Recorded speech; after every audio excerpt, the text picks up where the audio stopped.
Well, welcome back.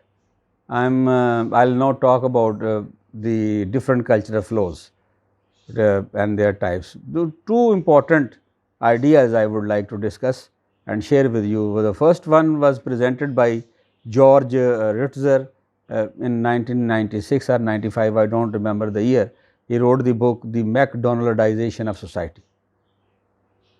How the social relationship and how the social organization throughout the world has changed and transformed under the impact of globalization, under the impact of global culture.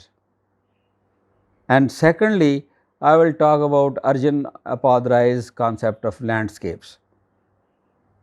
He has proposed four landscapes, and he says that the entire global culture or global activity of globalization, notion of globalization can be categorized in those four landscapes.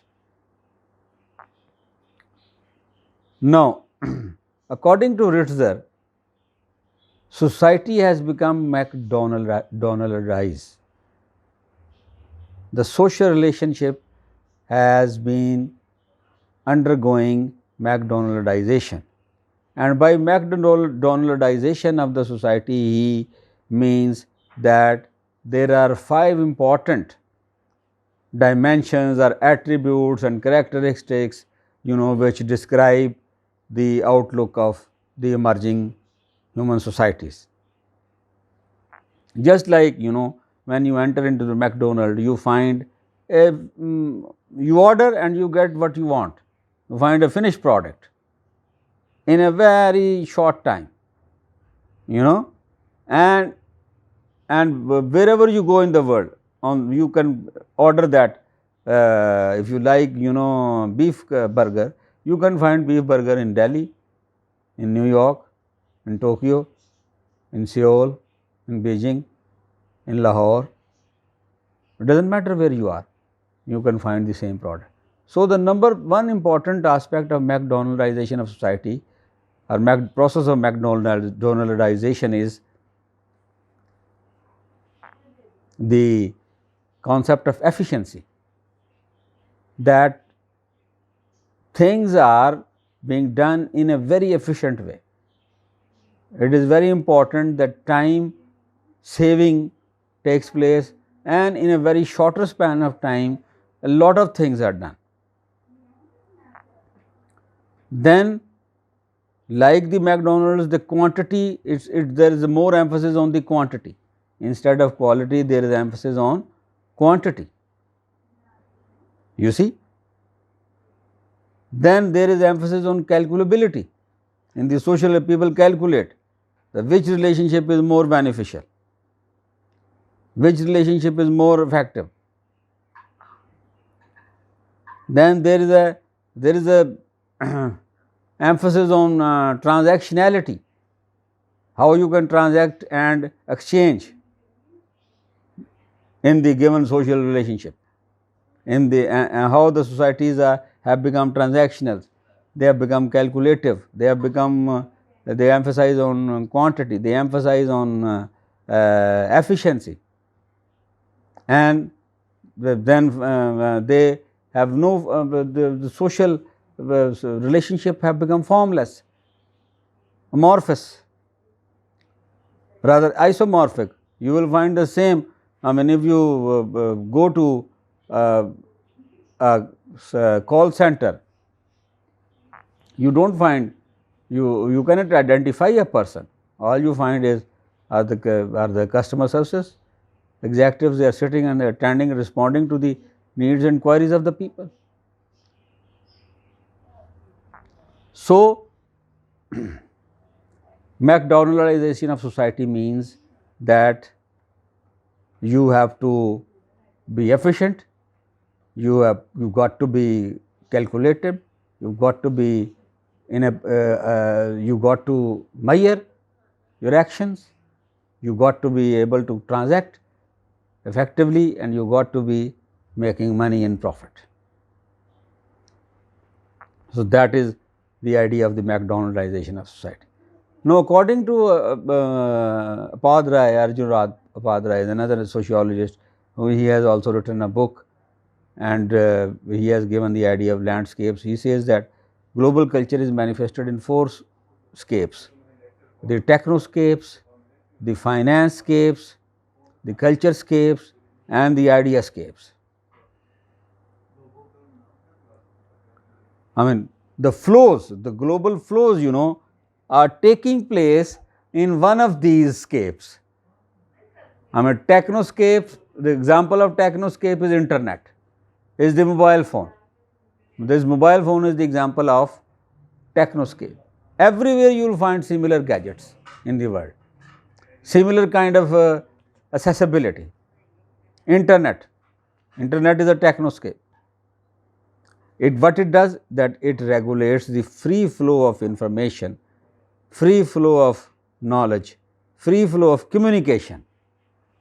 Actually, Upadhyay is talking about cultural flows in his theory. He is trying to drive our attention to understand that how different processes are facilitated by the global culture to speedify, to regulate, and to thrust the movement of cultural global products and services, that no person or no society or no laws and regulation could stop those flows. So, and then you have finance scapes.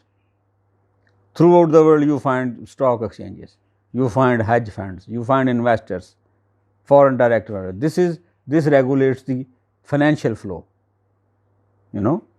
finance scape. And then you find the culture scape, the cultural products, cultural ideas, the dressing styles, the dressing and the cuisines, the foods and the taste, they flow from one part of the world to another. And then you have idea scapes. Ideas are freely flowing from one part of the world to another part of the world. Disruptive, where the world has become disruptive because the ideas are freely flowing from one part of the world to another part of the world. And there is no way, if somebody tries to stop those ideas, he will be, just eliminated.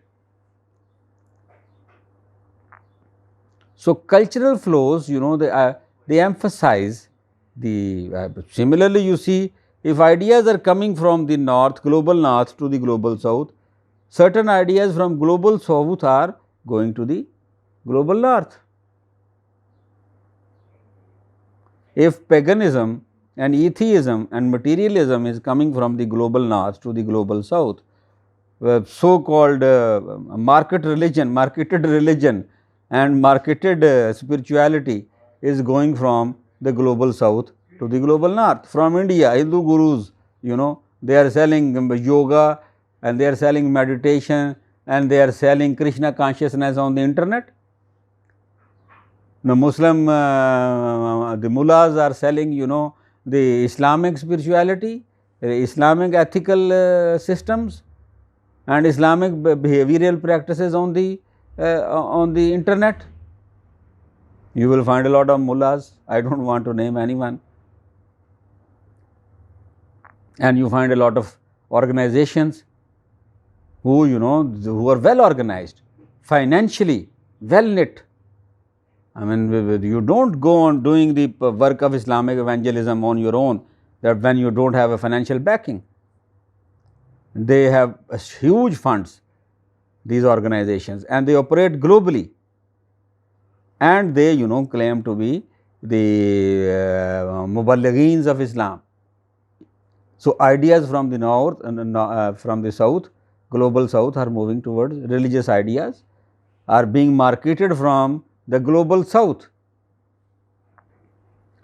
If we have IMF and World Bank, promoting the ideas of liberal economy and free market and profit maximization and money making, in the global south we have religious people, religious scholars legitimizing the theory of interest and endorsing the declaring halal the banking transactions and the business of the banking institution.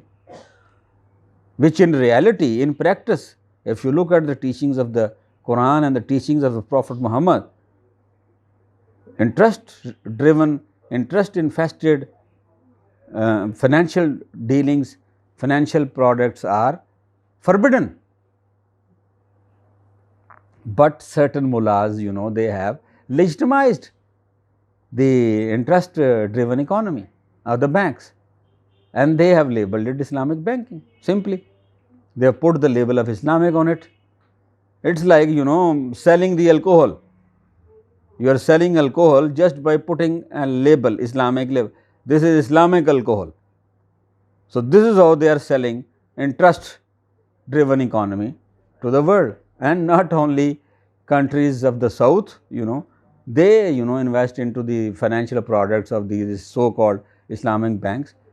We have Islamic banking now in the western hemisphere, in the western Europe, in North America, and they have funds in billions and billions of dollars. So, the capitalism finance scape, is common, is shared by the north and by the south. The secular and the pagan and the liberal, emphasizing the virtues and the values of profit and interest.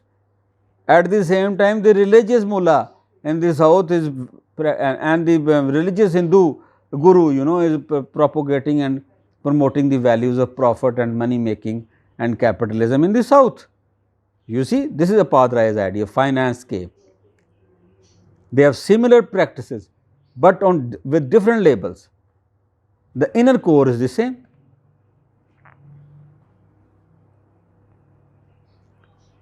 Similarly, you will find commonalities in culture, culture scape. I mean, few years back, there are other names also. The Western, how the Western hip hop, Western music was adapted to the Eastern, to the Pakistani music scene. Nadia Hassan, she was the, you can say, she was the founder of the Western pop music. She brought the pop music to the Pakistani scene, classical, light classical singing. She brought the from UK all the way. She was a youngster. She was exposed to the Western pop music. No doubt, she wrote excellent, and her her compositions were melodious, excellent compositions. After her, the scene, pop scene and hip hop scene in Urdu took a very bad shape, but hers were the very her was a very brave and creative attempt. I want to talk about this globalizing culture in the context of Nusrat Fateh Ali Khan, a great Qawwal, a descendant of a great Qawwal family, somehow got this idea that he can synthesize the Western orchestra with the Eastern Qawwali genre. Actually, he was not synthesized. If you analyze him, if you want to take his psychoanalysis, if you analyze his behavior, if you analyze his attempt, an underlying current, psychoanalytic current, if you undertake a psychoanalysis of his musical behavior, you will find that he was just trying to make money. He dollarized the Qawwali, that is it what he did. He did not do anything. And the worst kind of work which he did was the synthesization of Western orchestra with the classical Eastern music. I like him, I love him, I am a great fan of Nusrat Fateh Ali Khan, but his Qawwali work is excellent. His work within the tradition is profound, tremendous and great, and actually the Western audience was attracted to his traditional way of playing the Western Qawwali of Sama. They were attracted towards Nusrat Fateh Khan because of that. And somehow here comes Peter Gabriel and other Western composers and musicians, and they hijack him. A simple guy from Faisalabad, he was hijacked by the global, entertainment and global music gurus, and they, told him the magic to become a global icon. He is appreciated, he is loved and liked, but the damage he has done to the music cannot be recovered. So, globalization has its own cost, positive cost, negative cost, and that damage, you know, sometimes is in the political sphere, sometimes it is in the economic sphere, sometimes it is in the cultural sphere, sometimes it is in the educational sphere. But it takes the toll. The global culture, the culture of domination, dominant culture theory, I would call global culture is a dominant culture, and it is a culture of westernizing and Americanizing. Simply put, it is a westernizing and Americanizing culture. Look at the economies of the world. Throughout, nations and states are dependent on the debt driven IMF and World Bank policies. You are dependent, World Bank creates dependencies in infrastructure development. In the name of modernization, in the name of building infrastructure, they gave you opium of aid. IMF, you know, it creates an addiction for dollarization.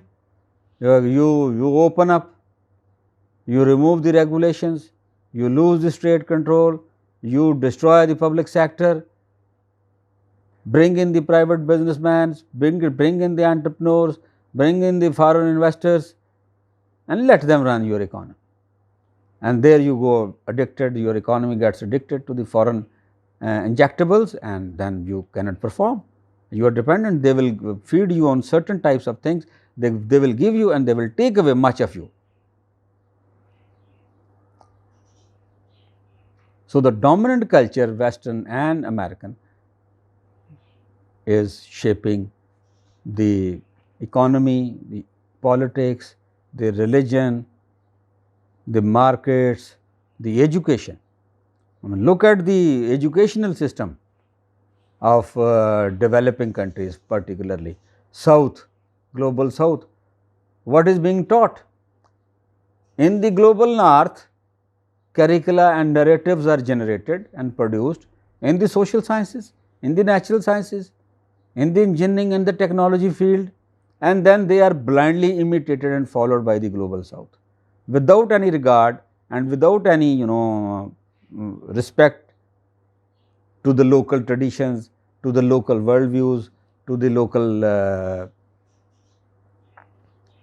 sensibilities.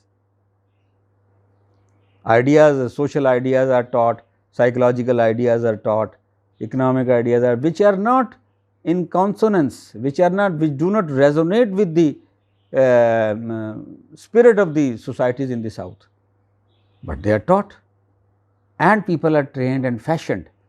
Managers, doctors, engineers, social scientists, psychologists, trained in the westernizing and Americanizing techniques, so that they can be useful throughout the world, so that they can be enslaved and capitalized by the capitalists, so that they could serve their agenda and their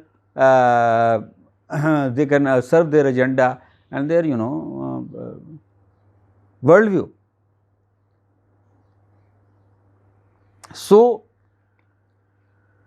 finally, I would like to say that global culture and global cultural flows, all this, you know, and the local cultures and local cultural flows, and all these exchanges and all these transformations and transfers taking place, they are nothing but, as I discussed in one of my earlier lecture, it is a relationship between the masters and the slaves. In the global North, you have a master culture class.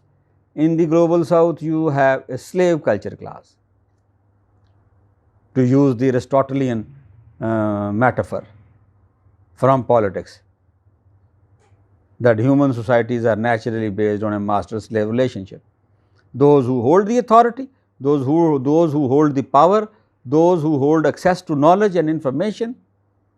I mean, how can a person from the South compete and equate with a person in the North who has more access to knowledge and information, who has more access to economic resources, material resources? How?